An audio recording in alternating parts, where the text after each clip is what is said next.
months pala. Ma'am, follow up lang po. Since you mentioned na President Ferdinand Marcos, you don't remember at all him discussing with you kung ano yung platform niya when he run for the presidency. Pero kayo po ba, did you insist na parang sa part ninyo, this is what you want for the country? Yes. As Yes. running? Oo. Sa kanya or sa tao? Sa kanya po, nung nagdi-discuss kayo na dapat po may plataforma tayo. Kasi naman, di ba, ang expectation mo, pag tumakbo yung tao, meron siyang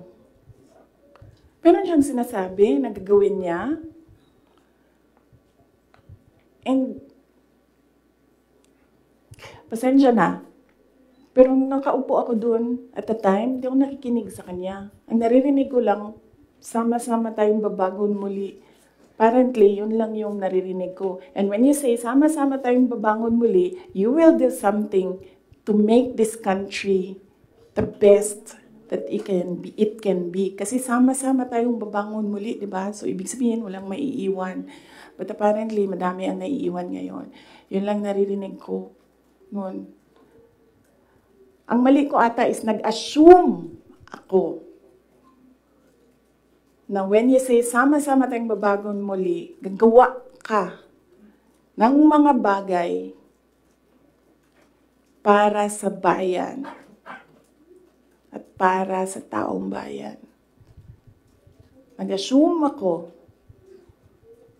na ang gagawin niya ay mas maganda pa, mas maayos pa, mas magaling pa sa lahat ng dumaan na presidente. Sir, ako din kaganyan sa'yo. Tapusin na natin ito. Otherwise, hindi tayo matapos ngayon. Babalik tayo bukas, Sabado.